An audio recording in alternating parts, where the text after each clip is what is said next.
तो फ्रेंड्स, अब संज्ञा के बाद चलते हैं सर्वनाम के ऊपर। सर्वनाम में 6 प्रकार होते हैं, जैसे कि पुरुषवाचक सर्वनाम, निश्चयवाचक सर्वनाम, अनिश्चयवाचक सर्वनाम, निजवाचक सर्वनाम, प्रश्नवाचक सर्वनाम, संबंधवाचक सर्वनाम। 6 टाइप्स हैं। ज्यादा लग रहे हैं ना?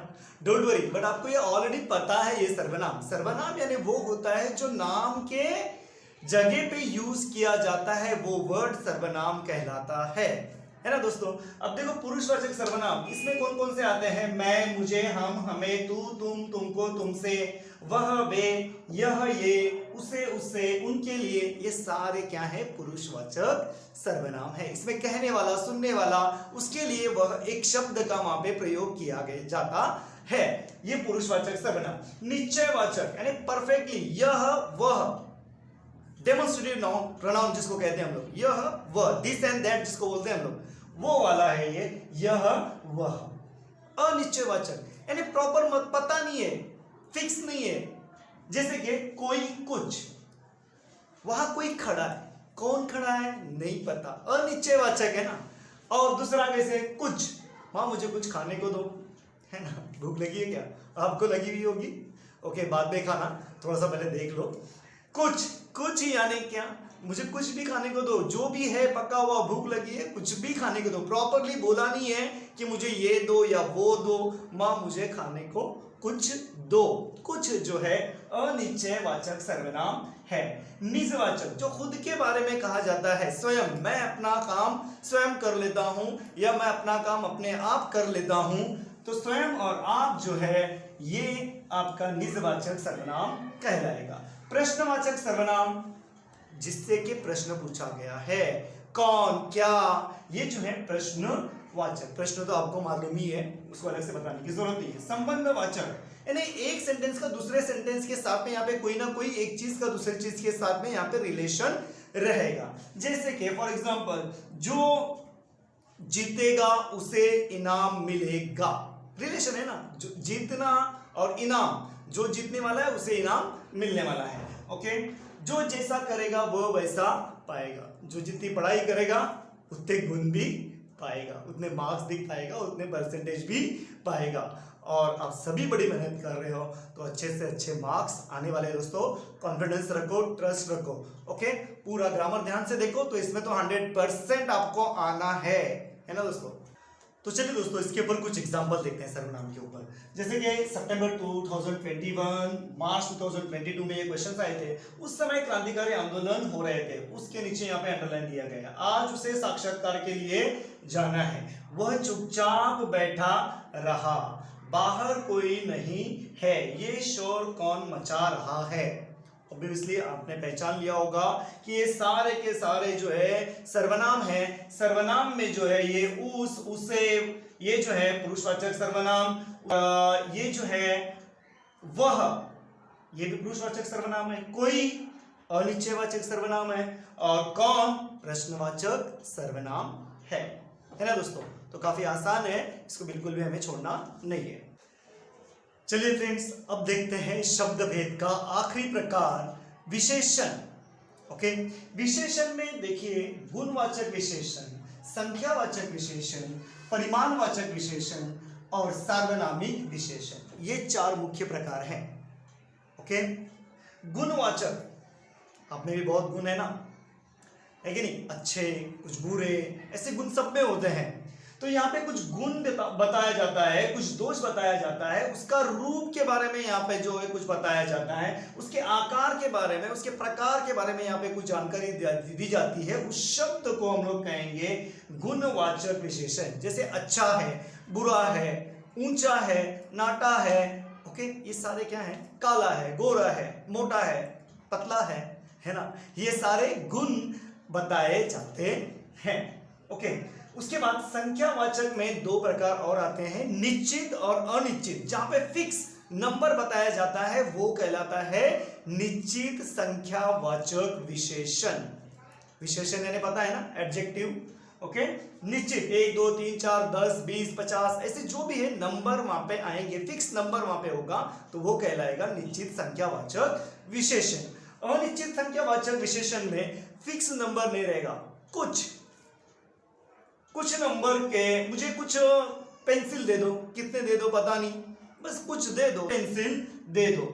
सभी लोग वहां पर उपस्थित थे, सभी यानी कितने थे, फिक्स नंबर नहीं पता है। सैकड़ों की संख्या में वहां पे भीड़ आई थी, लोग आए थे, सैकड़ों यानी कितने सैकड़ों ये नहीं पता, कितने सौ कितने 200 ये नहीं पता है, बस सैकड़ों का वहां पे उपयोग किया गया है, तो ये अनिश्चित संख्यावाचक विशेषण कहलाएगा दोस्तों। ओके, आगे देखते हैं परिमाणवाचक विशेषण। परिमाण में भी दो प्रकार है, जैसे संख्यावाचक में थे वैसे परिमाण।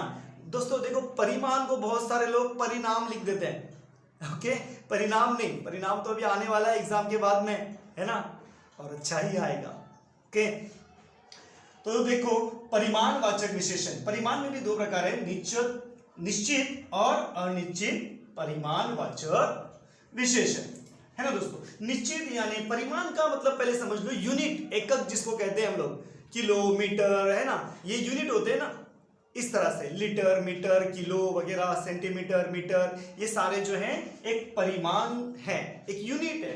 उसी तरह यहाँ पे आएगा सेंटेंस में, 1 किलो रवा दे दो, 2 किलो शक्कर दे दो, 2 मीटर कपड़ा दे दो, यानी फिक्स यहाँ पे बताया गया है, निश्चित परिमाणवाचक ये कहलाएगा। अनिश्चित में थोड़ी सी शक्कर दे दो, थोड़ा सा रवा दे दो, है ना, कम, थोड़ा सा नमक कम डालना, खाने में कम डालना, कितना फिक्स नहीं पता, 1 ग्राम कम डाले, 2 ग्राम कम डाले, या कितना कम डाले ये नहीं पता है। तो यहाँ पे क्या है, परिमाणवाचक में निश्चित और अनिश्चित दो होते हैं। उसके बाद में सार्वनामिक, यह हमारी पुस्तक है, यह तुम्हारी पुस्तक है, यह आपकी पुस्तक है, यह आपका विद्यालय है, यह हमारा विद्यालय है, और ये हमारा जो है स्टडी सेंटर है ना दोस्तों। दोस्तों अब देखते हैं अव्यय। 4 अव्यय हैं, क्रिया विशेषण अव्यय, संबंध सूचक अव्यय और समुच्चय बोधक अव्यय, और लास्ट में विस्मयादि बोधक अव्यय। क्रिया विशेषण अव्यय यानी एडवर्ब, क्रिया के बारे में जहां पे विशेष मालूमात दी जाती है, जो शब्द हमें क्रिया के बारे में एक विशेष मालूमात देता है, उस क्रिया यानी काम, वो काम किस ढंग से हो रहा है, किस प्रकार से हो रहा है, वो जो शब्द दिखाता है उस शब्द को हम कहते हैं क्रिया विशेषण अव्यय। जैसे कि हाथी धीरे धीरे चलता है, चलना एक काम हो गया, बट किस तरह से चल रहा है, वो धीरे धीरे चल रहा है, धीरे धीरे, ये जो है क्या कहलाएगा, क्रिया विशेषण अव्यय। आजकल तुम लोग बहुत पढ़ाई कर रहे हो, है ना, ऐसे रोज भी करते थे, लेकिन आजकल कुछ ज्यादा पढ़ाई कर रहे हो। आजकल आप स्पेशली कब कर रहे हो, आजकल कर रहे हो ना, तो ये स्पेशल बात बता रहा है वहां पे, इसलिए क्रिया विशेषण अव्यय।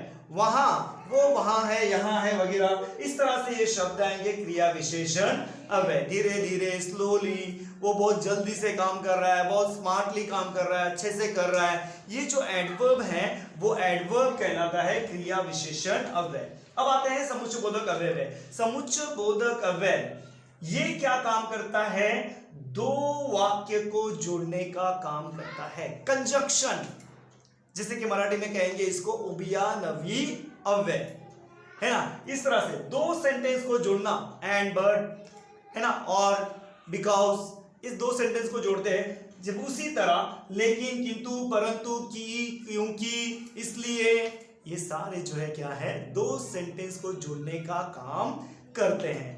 ये वाक्य में कहीं ना कहीं होंगे, उसके नीचे आपको क्या करना है, अंडरलाइन करना है, या उसे अलग से लिख के आपको बताना है कि ये समुच्चय बोधक अव्यय है। उसके बाद चलते हैं संबंध बोधक अव्यय। संबंध बोधक अव्यय, यहाँ पे संज्ञा या सर्वनाम का संबंध वाक्य के दूसरे शब्दों के साथ में जोड़ा जाता है। यानी यहाँ पे कैसा आएगा वाक्य, मेरा घर स्कूल के पास है, मेरा घर कहाँ है, स्कूल के पास है, स्कूल के पास, यानी मेरे घर का रिलेशन स्कूल के पास से आता है। मेरे घर कितना पास है, कितना दूर है, ये बताया जा रहा है। के सामने है, के साथ है, के पीछे है, इस तरह से प्रीपोजिशंस आएंगे यहाँ पे। शब्द योगी अव्यय जिसको आप कहते हो मराठी में, वो वाला यहाँ पे आता है। उसके बाद में ये वाला तो बिल्कुल भी आसान, विस्मयादि बोधक अव्यय, एक्सक्लेमेटरी साइन से आप पहचान लेते हो कि ये विस्मयादि बोधक अव्यय है।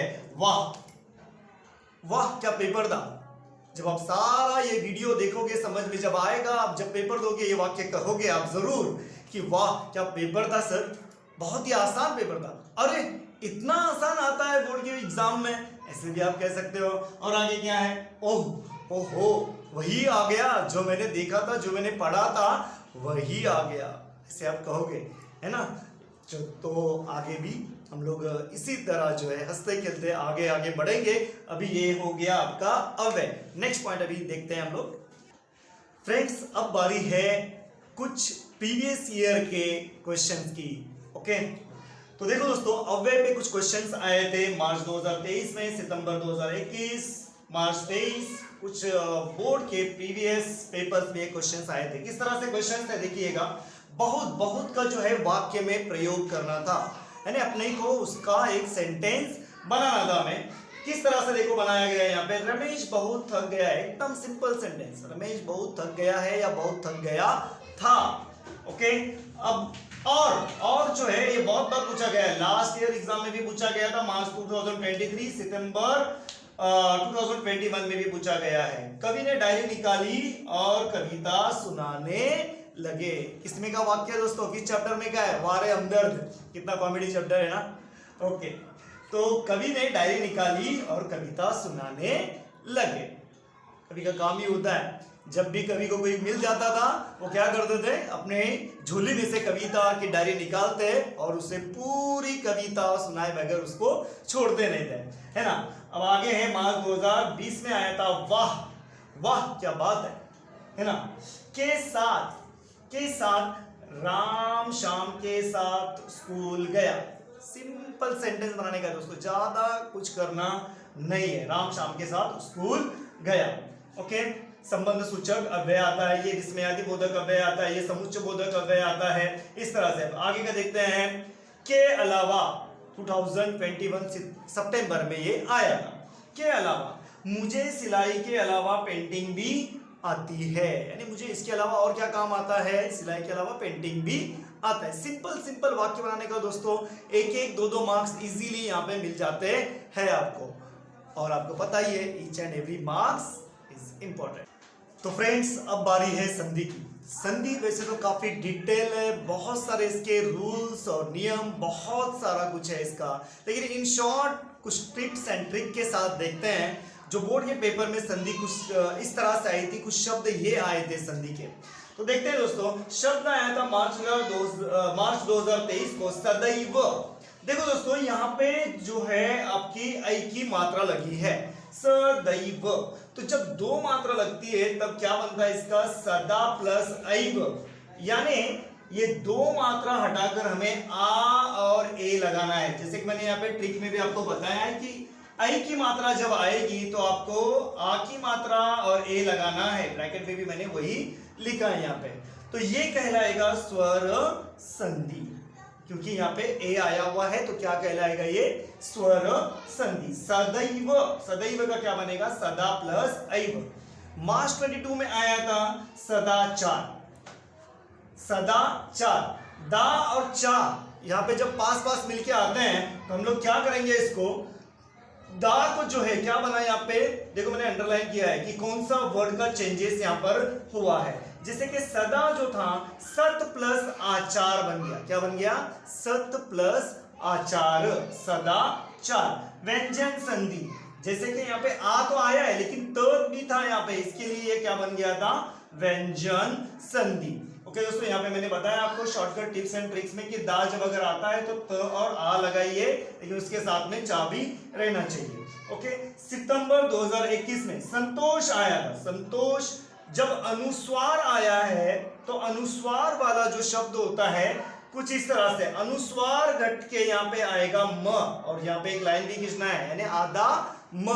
कोई भी शब्द अनुस्वार के साथ में जब आता है तो यहाँ पे क्या बनेगा, यहाँ पे वो अनुस्वार घटेगा और यहाँ पे म लगेगा। सम प्लस तोष, संतोष। व्यंजन संधि कहलाता है ये। ओके दोस्तों, अनुस्वार हटा के अ और म, यानी ये शब्द अ बनेगा और यहाँ पे म आएगा। ओके दोस्तों, जैसे कि अभी नेक्स्ट देखते हैं मार्च 2022 में सज्जन, डबल ज आया है। जब भी डबल ज आएगा तो आपको क्या करना है, उसको त प्लस ज बनाना है। बाकी का पहला और आखिरी वर्ड सब में सेम है। मैं बस यही बता रहा हूं कि चेंजेस जिसमें आया है उसको आप ध्यान रखिएगा दोस्तों, तो आपको आसान जाएगा। ओके, सत प्लस जन व्यंजन संधि कहलाएगा। ओके, सत प्लस जन जो है यहाँ पे व्यंजन संधि। ओके, तो यहाँ पे मैंने लिखा है कि ज डबल अगर आता है तो त और ज लिखना है। ये लिखने वाली चीज नहीं है, बस आपको टिप्स एंड ट्रिक्स दिया हुआ है। लिखना आपको यही रहता है। यहाँ पे ए दिया रहेगा, ये पूछेगा और ये पूछेगा, या तो ये देगा ये और ये पूछेगा, इसमें दोनों में से एक वो दिया रहेगा। ओके दोस्तों, उसके बाद देखते हैं आगे। सज्जन का मैंने बता दिया। महात्मा, ये आ सकता है ऐसा क्वेश्चन।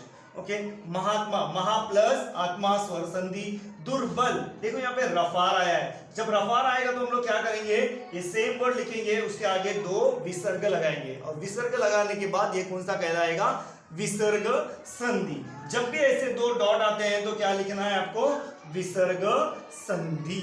ओके दोस्तों, तो जैसे कि स्वर जो होते हैं अ आ इ ई उ ऊ, ये स्वर है तो स्वर संधि कहलाता है, लेकिन उसके पहले वाला वर्ड भी बहुत मायने रखता है। कहीं कहीं पे ये मैच नहीं खाता है। और उसके बाद जो क ख ग घ ये व्यंजन है, आपको पता है स्वर व्यंजन किसको कहते हैं, ये आपको भली भांति पता है। तो फिर भी यहाँ पे मैंने जो है इन शॉर्ट आपको बताने की कोशिश की है कि संधि में किस तरह के वर्ड आएंगे, तो आपको क्या चेंजेस करने हैं दोस्तों, ठीक है ना। तो दोस्तों अब देखते हैं आगे का टॉपिक, सहायक क्रिया। सहायक क्रिया पहचानना होता है, उसका मूल रूप लिखना होता है। बहुत ही आसान, बहुत मतलब बहुत ही आसान। जो लास्ट वाला वर्ड है वही सहायक क्रिया होता है हर एक सेंटेंस में, लास्ट वाला वर्ड। जैसे कि यहाँ पे लास्ट वाला वर्ड क्या है, लगे, सकी, पड़ी, दी, चुका, पड़ी, गई और जाती। देखो दोस्तों, मैंने सेंटेंस भी नहीं पढ़ा, मैंने क्या किया, डायरेक्ट लास्ट वाला वर्ड आपको बता दिया, क्योंकि लास्ट वाला वर्ड ही होता है, सेंटेंस भी पढ़ने की जरूरत ही नहीं है यहाँ पे।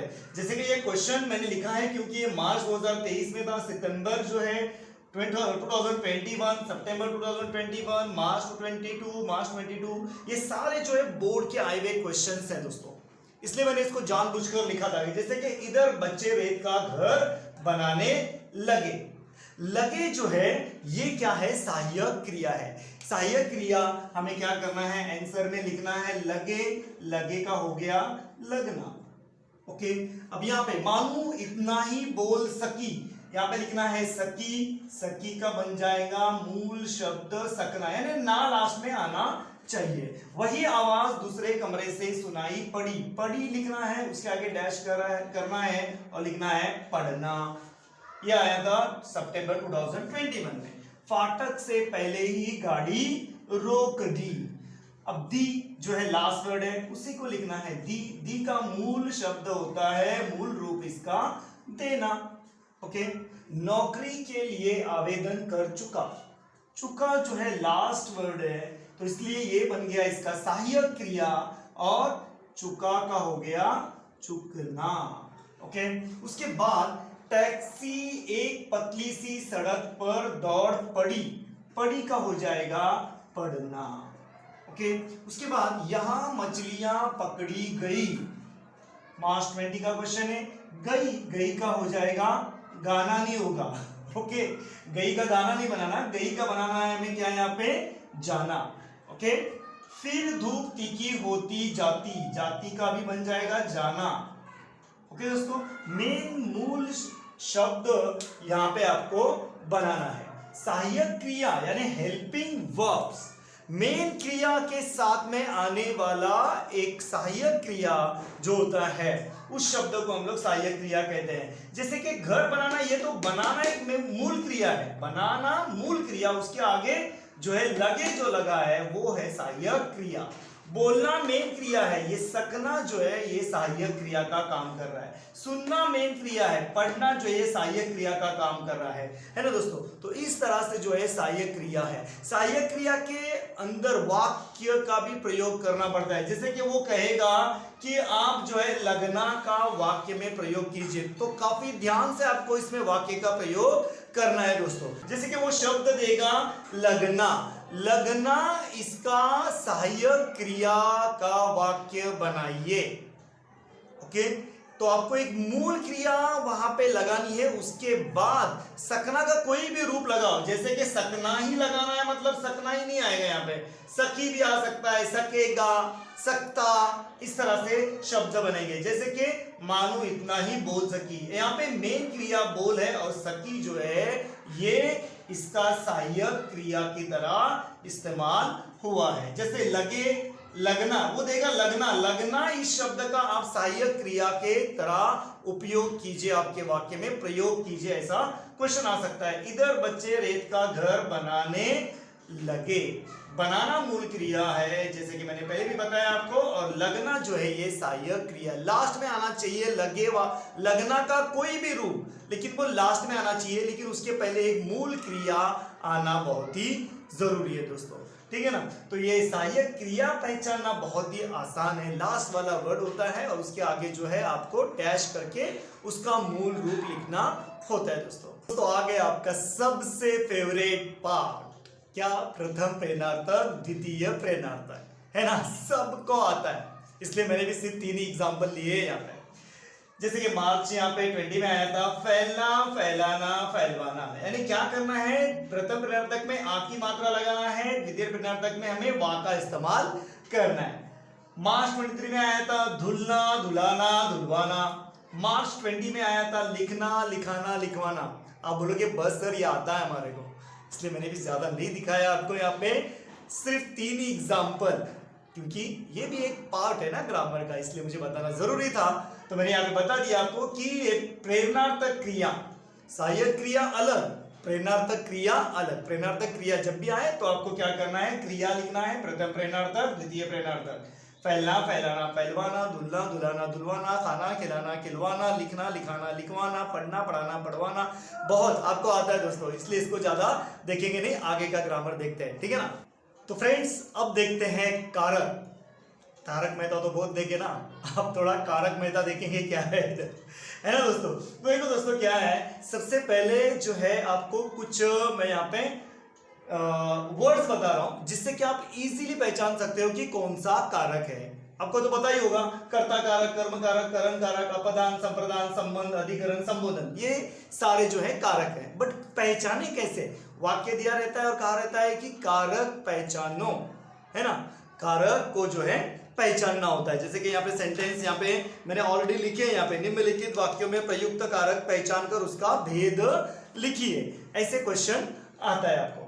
तो देखो दोस्तों, जिस वाक्य में ने रहेगा समझ जाना वो कौन सा कारक है, कर्ता कारक है। जिस वाक्य में को आता है कर्म कारक है, से आएगा तो करण कारक, से आएगा तो अपदान।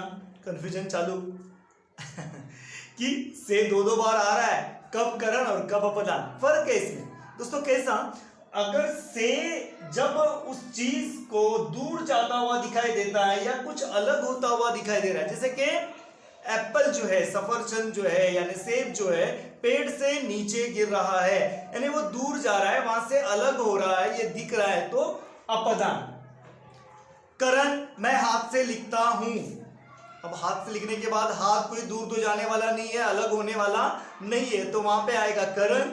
और जहां पे वस्तु दूर होती हुई दिखाई देती है या अलग होती हुई दिखाई देती है वहां पे आएगा अपादान।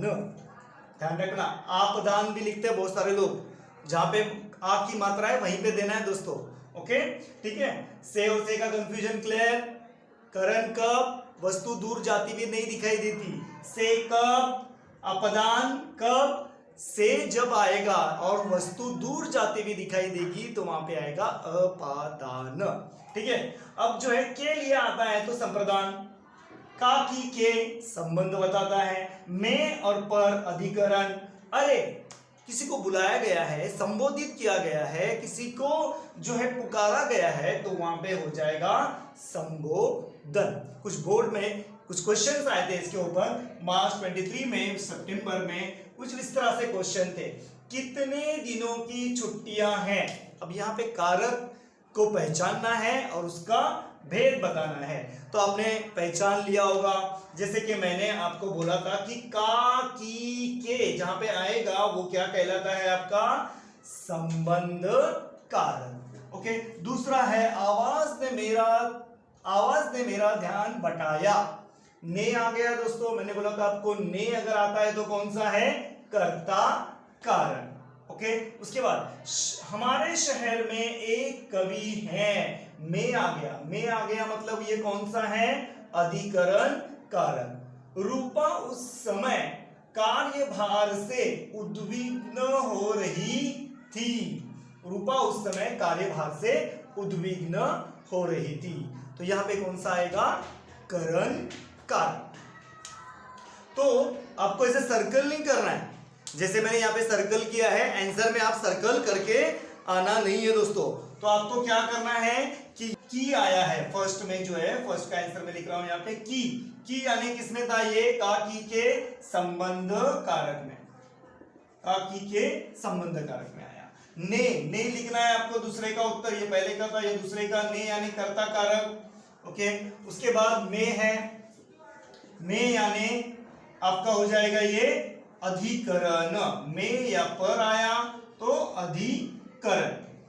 ओके, पर आया मतलब आपको नहीं या मेरे को भी नहीं, पर आया मतलब वाक्य में पर आया तो अधिकरण कारक। ओके, उसके बाद रूपा उस समय कार्यभार से उद्विग्न हो रही थी, से है कोई चीज दूर जाती थी, अलग होती हुई दिखाई नहीं दे रही है, तो वो होता है करण कारक। ओके, बहुत सारे वाक्य आएंगे, जैसे कि देखो मैंने आपको बताया था कि पर अगर आएगा, आपको नहीं बोला ना, पर मतलब पेड़ पर पंछी बैठा है, वहां पे कौन सा हो गया, अधिकरण कारक। वह मेरे मामा जी का घर है, संबंध कारक। अरे क्या बात कर रहे हो, ये क्या है, संबोधन। ओके, राम ने मां के लिए साड़ी खरीदी, के लिए, ये जो है क्या है, संप्रदान। ओके, इस तरह से जो है यहां पे वाक्य बनेंगे दोस्तों। तो काफी आसान है कारक, आपको बस ये शब्द याद रखने हैं और इसका किसके साथ में कारक कौन सा है। ने कर्ता को कर्म से, करण से अपदान अगर दूर है तो, के लिए संप्रदान, उसके बाद का की के संबंध, में पर अधिकरण, अरे संबोधन। 1 2 3 4 5 6 7 8 कारक हैं। तारक मेहता के तो इतने सारे एपिसोड देख लिए हम लोग, तो 8 कारक तो उसके सामने कुछ भी नहीं है ना दोस्तों। तो हंसते हंसते आप याद कर लोगे इसको, और बहुत सारे लोगों को तो ऑलरेडी मालूम भी रहेगा, है ना, मालूम आपको भी। तो बस एक बार रिवाइज कर लीजिए इसको अच्छे से, कोई गड़बड़ कोई मिस्टेक होना नहीं चाहिए, कंफ्यूजन बिल्कुल भी नहीं करना है आपको, और गड़बड़ में कोई गलत आंसर लिख के आना नहीं है। आपको लिखना है, नोट डाउन करना है। आप वीडियो को पॉज करके आप लिख सकते हो, नोट डाउन कर सकते हो, जो भी टिप्स एंड ट्रिक्स वगैरह आ रहे हैं, जो भी आपको ऐसा लगता है कि ये सारी चीजें हमें लिख लेनी चाहिए, ये आ सकता है हमारे एग्जाम में, ऐसे तो सबका सब भी जो है इंपॉर्टेंट ही है, तो आप वीडियो को पॉज कर करके जो है आप लिख सकते हो, नोट डाउन कर सकते हो, जिससे कि आपकी ही प्रैक्टिस होने वाली है। इसका बहुत बड़ा फायदा जो है आपको एग्जाम में होने वाला है। तो जैसे कि एक एक टॉपिक मैंने यहाँ पे लिया है, उस टॉपिक को आप जो है थोड़ी देर के लिए पॉज करके जो है लिख लिया करो। ओके, तो दोस्तों अब देखते हैं विराम चिन्ह। सेंटेंस दिया रहेगा, विराम चिन्ह का उपयोग करने कहेगा। क्या सेंटेंस है, उन्होंने पूछा यह कौन सा महीना चल रहा है।